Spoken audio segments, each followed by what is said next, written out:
Off day and warm greetings, friends. My name is Naek Flores. I am calling in from Guam or Guam, and we are an island in the Marianas Archipelago in the region of Micronesia. And it's really important to mention that our islands have um, experienced two super typhoons in the last few months. In April, we had Super Typhoon Sanlaku, which really impacted the whole archipelago, but specifically the island of Saipan, which was battered with winds of over 150 miles an hour. And just a few weeks ago, we had Super Typhoon Bobby, which devastated the island of Rota, directly north of Guam, which had winds of over 180 miles an hour. These are two Category 5 typhoons within just a couple months of each other. And so we're still in a serious recovery period. Unfortunately, the first responders are often the military and the federal government, which complicates a lot of our work, makes it a lot more challenging. When the first responders are the US military, it really does make our resistance a lot more difficult. We are military colonies of the United States. And it's important to mention that, after Typhoon Sinlaku, our islands suffered power outages for several weeks. There was serious damage to our utility infrastructure.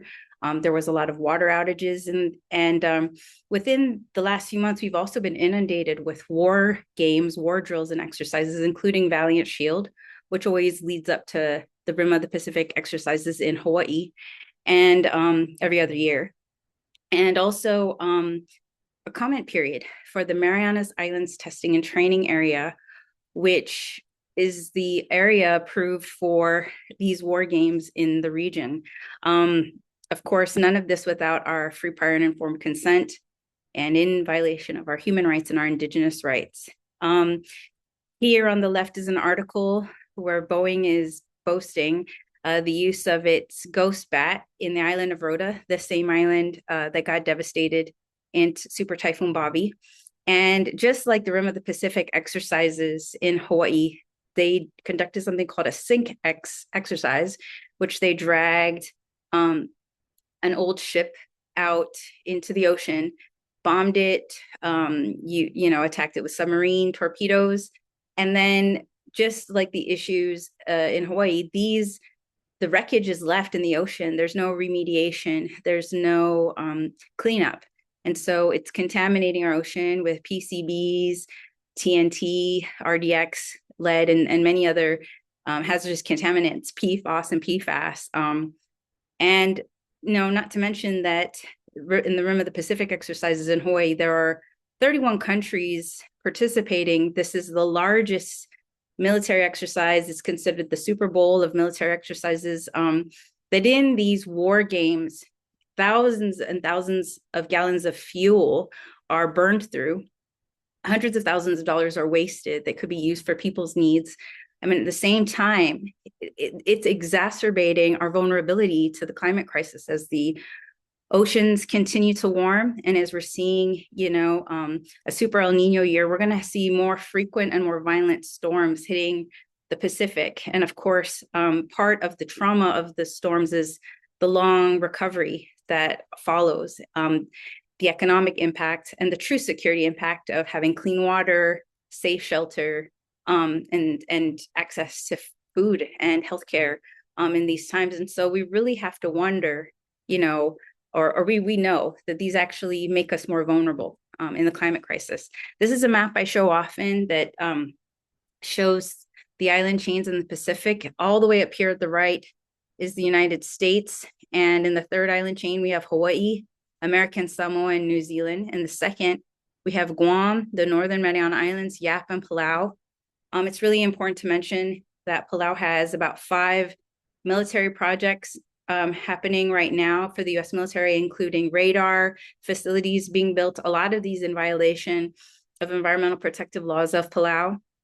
In Yap, the United States military is trying to expand the airport there for refueling and aprons for their warplanes. And in the Northern Marianas, we're seeing war drills, the CNMI Joint Military Training Exercises taking place in the islands in the Commonwealth of the Northern Marianas Islands, Tinian, and also in Noos, or FDM, where there's constant bombing happening.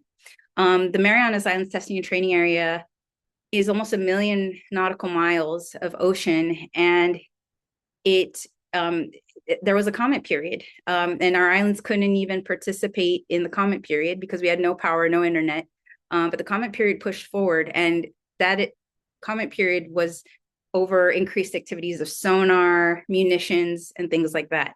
And then, of course, the first island chain, we have Japan, Korea, Okinawa, the Philippines, Taiwan, and Singapore, and Indonesia, and all the way here, sort of in between all of these chains is Australia. Of course, this is under the US's position that war with China is inevitable. And these are all parts of the Pacific that are being used for sites of US force projection and occupation in the Pacific. This is a map of submarines. Guam is where the blue spot is. It's the only permanent submarine base, and that includes nuclear-powered submarines. All the greens are rotating, and as you can see, there are at least 3 on this map. This is a Newsweek map. So again, the island chains having the presence of US submarines throughout the Pacific. Something else that we're dealing with is now the resource grabbing, the colonial resource grabbing of the territories, including American Samoa and now the Marianas. The Bureau of Ocean Energy Management has identified an area of interest flanking both sides of the Marianas Archipelago for deep sea mining. This is the Marianas Trench Monument, the area in red, and then the blue indicate areas of interest. This resource grabbing is directly connected to the military-industrial complex. The United States is claiming that they're going to take these minerals for U.S. prosperity and for defense, national defense. And of course, that's going for AI technology and weapons development. As I mentioned earlier, this is a map of the Marianas Islands Testing and Training Area. So there's definitely an overlap. This is FDM, and this is where the U.S. military bombs regularly. Throughout the Pacific, we have all of these issues of contamination, including Agent Orange, PFAS, dieldrin, lead, oil spills, unexploded ordnance, negligent hazardous waste disposal, nuclear radiation and contamination, fallout from tests in the Marshall Islands. The U.S. has a lack of legal obligation. The agreements that they enter into with various sovereign nations have limitations, and U.S. laws themselves prevent some remediation from happening. For instance, the U.S. can create a lot of military hazardous waste in these areas, but their own laws prevent the transport of this waste, including the nuclear waste in the Marshall Islands, out into the United States. And of course, we have all these joint military war games: RE4PAC, Freedom Shield, Pacific Vanguard, Cope North, Valiant Shield, REMPAC, Talisman Saber, Exercise Sea Dragon, Pacific Dragon, Resolute Dragon, Freedom Eagle, Bushido Guardian, Balakatan, and more. And all of these are in areas where people are also protesting the presence of U.S. military and the harmful impacts of these exercises. All of these are, of course, made possible through coercive relationships and agreements with the United States that allows the United States to occupy the lands and seas of these sovereign nations for their military or their war games. And a lot of the language used to justify Israeli occupation and genocide of Palestinians is also used to justify this weapons testing in the Pacific. For instance, Iron Dome is something that is constantly brought up again and again with the building of the missile defense system for Guam to defend Guam from China, to defend the Marianas from China. Of course, the same weapons manufacturers that are generating profit from the genocide are connected to the military expansion and buildup here in the Marianas. And a lot of the weapons, like these drones used to murder innocent people around the world, are being tested in our region. This is a picture of the airfield in Tinian, the Divert airfield. And this is the same airfield that the nuclear bombs that dropped on Nagasaki and Hiroshima were launched from. And the United States is rebuilding this again, so that if Guam is bombed, They can quickly transport personnel and weapons to Tinian. And so what we need to do is demand genuine security. We need to demand an end to these war games. We need to demand for decontamination, remediation, removal of bases, and for land return. We need to demand justice for military sexual violence, which increases in all communities where these war games take place. And we need to demand justice for war crimes.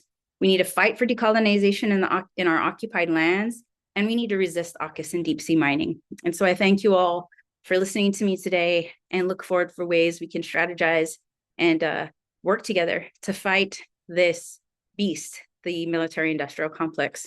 Sizos Masi, and thank you so much.